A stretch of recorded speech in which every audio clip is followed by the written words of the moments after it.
សហរដ្ឋអាមេរិកគឺជាប្រទេសមហាអំណាចកម្រិតពិភពលោកនាពេលបច្ចុប្បន្នអាមេរិកគឺជាប្រទេសទំនើបជឿនលឿនប្រកបដោយបច្ចេកវិទ្យាលេចធ្លោដែលដើរតួយ៉ាងសំខាន់ជាបងធំពិភពលោកក៏ប៉ុន្តែមុននឹងអាមេរិកមានបានដូចសពថ្ងៃអាមេរិកក៏បានហែឆ្លងដំណើរនៃប្រវត្តិសាស្ត្រដ៏ជូរចត់ដោយអាមេរិកធ្លាប់ក្លាយជាចំណីរបស់បណ្ដាប្រទេសនៅអឺរ៉ុបហែកដណ្ដើមគ្នាគ្រប់គ្រងទៀតផងជនជាតិដើមអាមេរិកដែលយើងតែងហៅថាជនជាតិឥណ្ឌាស្បែកក្រហមបានធ្វើដំណើរមកដល់ទឹកដីអាមេរិកតាំងពីរាប់ម៉ឺនឆ្នាំមុនម្ល៉េះដោយធ្វើដំណើរចេញពីអាស៊ីឆ្លងកាត់តាមច្រកសមុទ្រនិងចន្លោះរុស្ស៊ីនិងអាឡាស្កាច្រកសមុទ្រដែលកាលនោះគឺជាដីគោកដែលអាចធ្វើដំណើរដោយថ្មើរជើងបានគិតត្រឹមសតវត្សទី15ទ្វីបអាមេរិកទាំងមូលមានមនុស្សរស់នៅសរុបប្រមាណជាង50លាននាក់ក្នុងនោះប្រមាណជា10លាននាក់រស់នៅត្រង់ម្ដុំទឹកដីសហរដ្ឋអាមេរិកបច្ចុប្បន្ននេះជនជាតិដើមអាមេរិកក៏ដូចជាមនុស្សនៅតំបន់ផ្សេងទៀតដែរបានស្គាល់នៅវិវត្តក្នុងរបៀបរស់នៅចាប់តាំងពីការរស់នៅដោយការបរបាញ់និងបេះផ្លែឈើតាមរបៀបបុរេប្រវត្តិបន្ទាប់មកបានចាប់យករបរកសិកម្មបង្កើតជារដ្ឋដែលខ្លះមានអរិយធម៌រុងរឿងមិនចាញ់មនុស្សនៅតំបន់ផ្សេងទៀតប៉ុន្មាននោះទេពួកគេចេះបង្កើតអក្សរសរសេរហើយមានចំណេះដឹងខ្ពង់ខ្ពស់ខាងសិល្បៈស្ថាបត្យកម្មតារាសាស្ត្រគណិតវិទ្យានិងកសិកម្មរុក្ខជាតិមួយចំនួនដែលបច្ចុប្បន្នត្រូវបានគេស្គាល់និងបរិភោគជាទូទៅទាំងនៅអឺរ៉ុបក៏ដូចនៅកន្លែងផ្សេងទៀតនៅទូទាំងពិភពលោកដូចជាដំឡូងបារាំងដើមកាកាវដែលគេយកមកធ្វើជាសូកូឡាស្លឹកកូកាដែលគេយកមកធ្វើជាភេសជ្ជៈ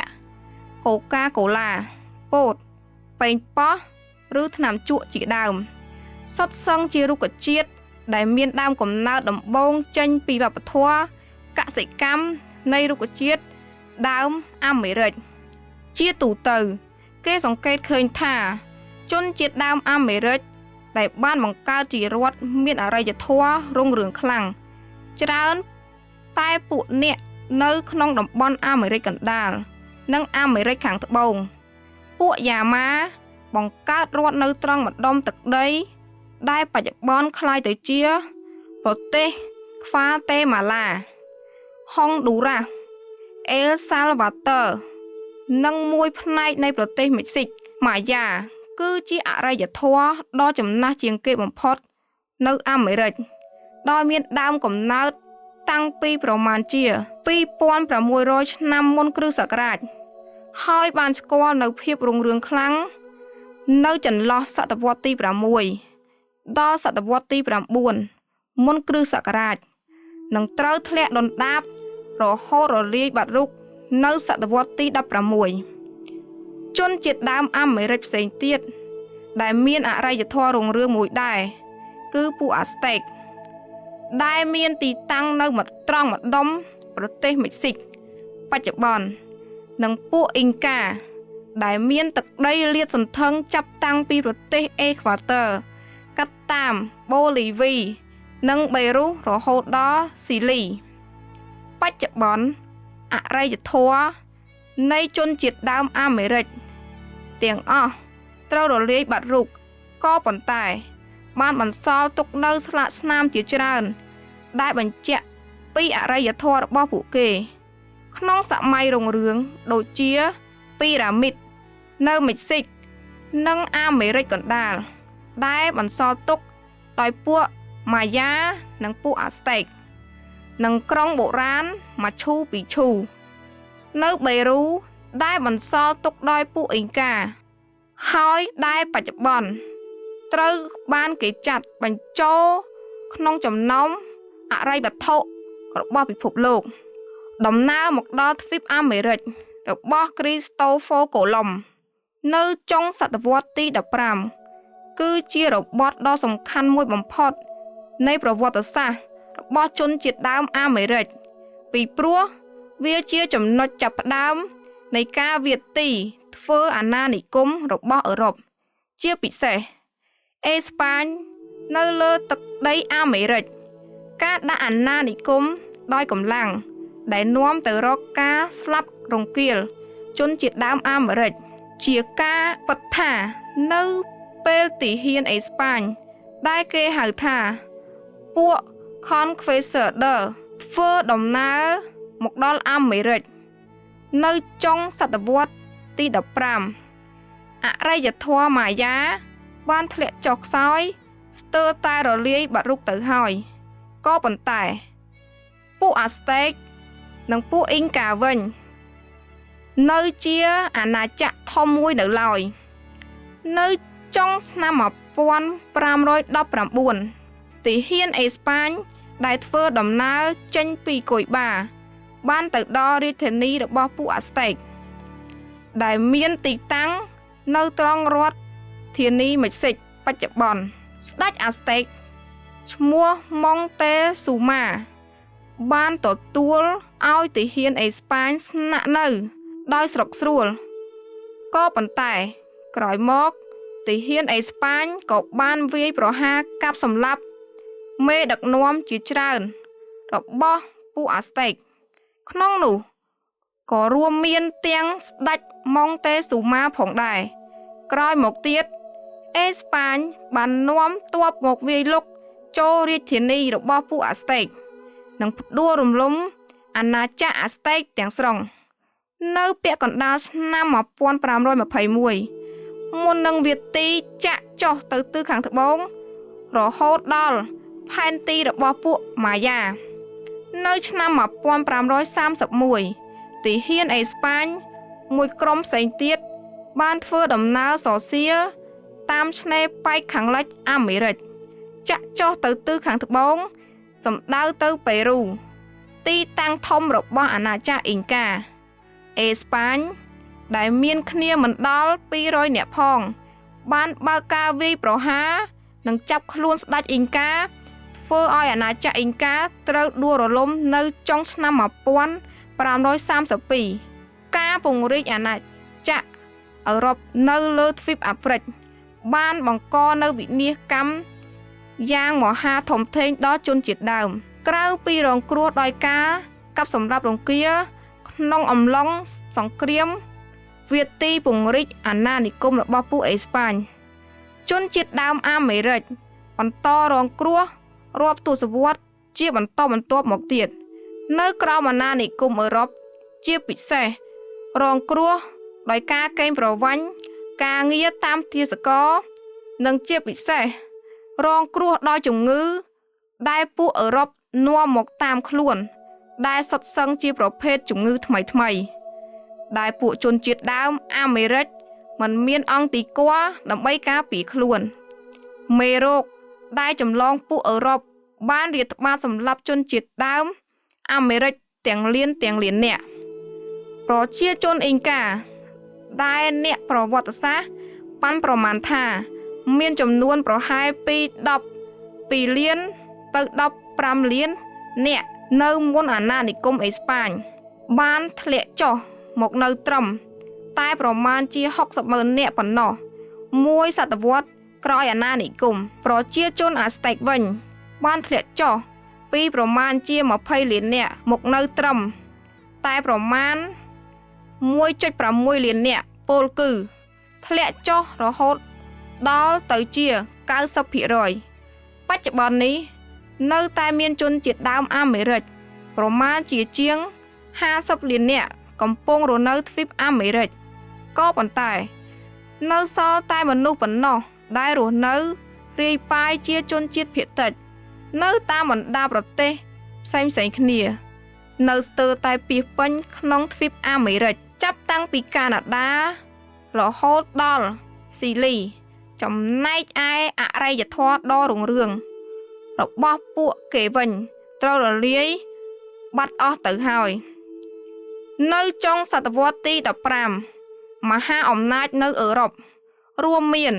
អេស្ប៉ាញ ព័រទុយហ្គាល់ បារាំង និងអង់គ្លេសបាននាំគ្នាពង្រីកអាណានិគមរបស់ខ្លួននៅលើដែនដីថ្មីនេះដោយអេស្ប៉ាញនិងព័រទុយហ្គាល់កាន់កាប់តំបន់អាមេរិកខាងត្បូងចំណែកឯបារាំងនិងអង់គ្លេសវិញកាន់កាប់អាមេរិកខាងជើងនៅត្រង់ម្ដុំសហរដ្ឋអាមេរិកនិងកាណាដាសព្វថ្ងៃក៏ប៉ុន្តែគិតត្រឹមសតវត្សទី18ដែនដីអាមេរិកខាងជើងភាគច្រើនស្ថិតក្រោមការកាន់កាប់របស់បារាំងចំណែកឯអង់គ្លេសវិញកាន់កាប់ដែនដីតូចជាងបារាំងគឺដែនដីនៅតាមបណ្ដោយស្នេហ៍ប៉ែកខាងកើតសហរដ្ឋអាមេរិកដែលគេហៅថាដែនដីអាណានិគមទាំង13ហើយដែលក្រោយមកត្រូវក្លាយជារដ្ឋដំបូងបង្អស់នៃសហរដ្ឋអាមេរិកក៏ប៉ុន្តែដែនដីអាណានិគមអង់គ្លេសទាំងអស់នេះថ្មីត្បិតតែមានទំហំផ្ទៃដីតិចប៉ុន្តែមានប្រជាជនរស់នៅច្រើនជាងបារាំងពោលគឺប្រមាណជា1លាននាក់ធៀបទៅនឹងដែនដីអាណានិគមរបស់បារាំងដែលមានប្រជាជនប្រមាណជា100000នាក់ដែនដីអាណានិគមបារាំងនៅអាមេរិកមានមនុស្សរស់នៅតិចគឺដោយសារតែប្រជាជនបារាំងភាគច្រើនមិនចង់ចាក់ចេញពីប្រទេសកំណើតទៅតាមទីលំនៅនៅលើដែនដីអាណានិគមរដ្ឋាភិបាលបារាំងវិញក៏មិនសូវជាយកចិត្តទុកដាក់លើដែនដីអាណានិគមដូចជារដ្ឋាភិបាលអង់គ្លេសនោះដែរនៅឆ្នាំ1756សង្គ្រាមដណ្ដើមកាន់កាប់ដែនដីអាណានិគមបានផ្ទុះឡើងរវាងបារាំងនិងអង់គ្លេសសង្គ្រាមនេះដែលភាគច្រើនជាសង្គ្រាមខាងទ័ពជើងទឹកបានអូសបន្លាយពេលដល់ឆ្នាំ1763ត្រូវបានគេឲ្យឈ្មោះថាសង្គ្រាម7ឆ្នាំនៅអាមេរិកសង្គ្រាមនេះត្រូវបានគេឲ្យឈ្មោះថាសង្គ្រាមបារាំងឥណ្ឌាពោលគឺសង្គ្រាមរវាងបារាំងដែលមានពួកជនជាតិដើមឥណ្ឌាស្បែកក្រហមជាសម្ព័ន្ធមិត្តទល់នឹងអង់គ្លេសរួមជាមួយនឹងដែនដីអាណានិគមទាំង13សង្គ្រាមនេះត្រូវបានបញ្ចប់ជាមួយនឹងការចុះសន្ធិសញ្ញាសន្តិភាពនៅទីក្រុងប៉ារីសនៅឆ្នាំ1763ដោយបារាំងត្រូវបាត់បង់ដែនដីអាណានិគមស្ទើរតែទាំងអស់នៅកាណាដា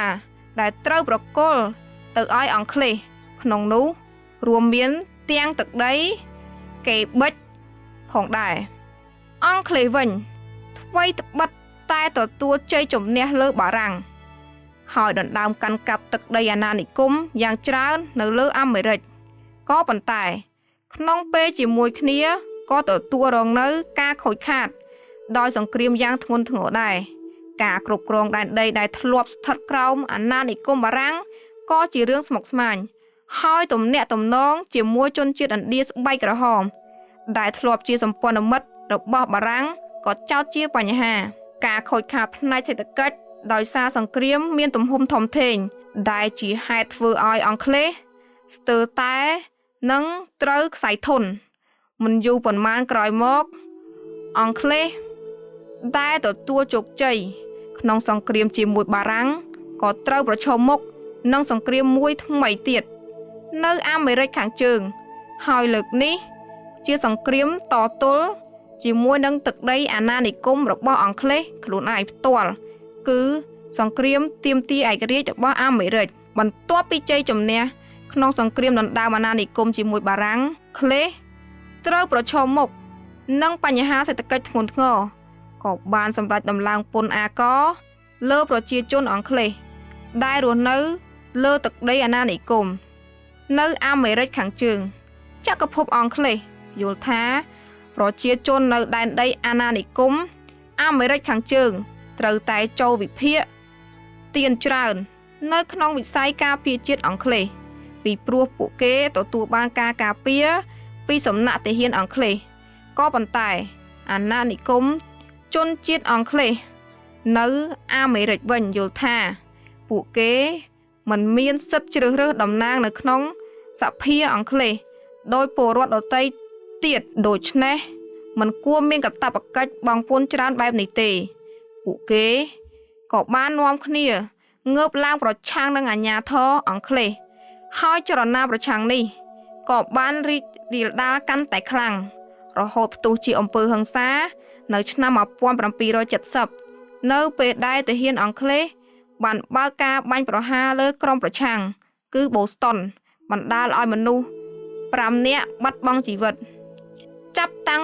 ពីពេលនោះមកចលនាប្រឆាំងនឹងរដ្ឋាភិបាលចក្រភពអង់គ្លេសក៏កើតមានកាន់តែខ្លាំងហើយក៏ត្រឹមឆ្នាំ1774ដែលដែនដីអាណានិគមទាំង13នៅអាមេរិកខាងជើងក៏បានរៀបចំបង្កើតជាសភានិងរដ្ឋាភិបាលនៅតាមតំបន់រៀងៗខ្លួនហើយនៅខែកញ្ញាឆ្នាំ1774តំណាងដែនដីអាណានិគមទាំង13បានជួបប្រជុំគ្នានៅភីឡាដែលភៀដែលគេរាប់ថាជាកិច្ចប្រជុំនីតិកាលទី1នៃសភារួមរបស់ដែនដីអាណានិគមទាំង13ក៏ប៉ុន្តែនៅពេលនោះអាមេរិកមិនទាន់ប្រកាសឯករាជ្យដាច់ចេញពីអង់គ្លេសនៅឡើយទេចក្រភពអង់គ្លេសវិញឆ្លើយតបនឹងចលនាប្រឆាំងនៅអាមេរិកក៏បានចាត់វិធានការកាន់តែតឹងរឹងព្រមទាំងបានបញ្ជូនទាហានកាន់តែច្រើនឲ្យទៅអាមេរិកក្នុងគោលដៅពង្រឹងអំណាចរបស់ខ្លួននៅលើទឹកដីអាណានិគមវិធានការរឹតតែតឹងរឹងចលនាប្រឆាំងក៏រឹតតែកើនឡើងមិនយូរប៉ុន្មានចលនាប្រឆាំងនៅក្នុងដែនដីអាណានិគមនៅអាមេរិកក៏បានក្លាយជាចលនាបះបោរប្រដាប់អាវុធហើយបានប៉ះប្រយុទ្ធជាមួយនឹងទាហានអង់គ្លេសជាលើកទី1នៅម៉ាសាឈូសេតនៅថ្ងៃទី19ខែមេសាឆ្នាំ1775គឺថ្ងៃនោះហើយដែលគេចាត់ថាជាថ្ងៃចាប់ផ្ដើមនៃសង្គ្រាមឯករាជ្យឬសង្គ្រាមបដិវត្តន៍អាមេរិកនៅខែឧសភាឆ្នាំ1775គណៈប្រតិភូមិមកពីដែនដីអាណានិគមទាំង13បានបើកកិច្ចប្រជុំសភាថ្មីម្ដងទៀតហើយសម្រេចបង្កើតកងទ័ពរួមជាអគ្គ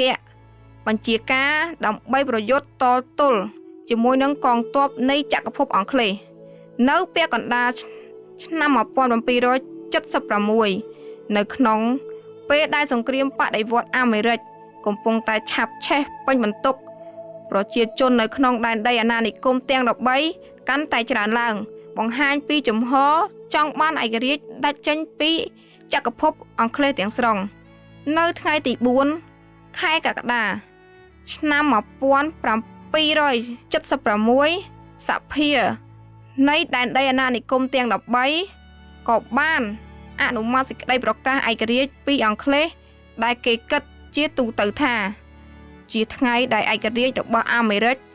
ហើយត្រូវបានសហរដ្ឋអាមេរិកកំណត់ជាថ្ងៃបុណ្យឯករាជ្យរហូតមកទល់នឹងសព្វថ្ងៃ។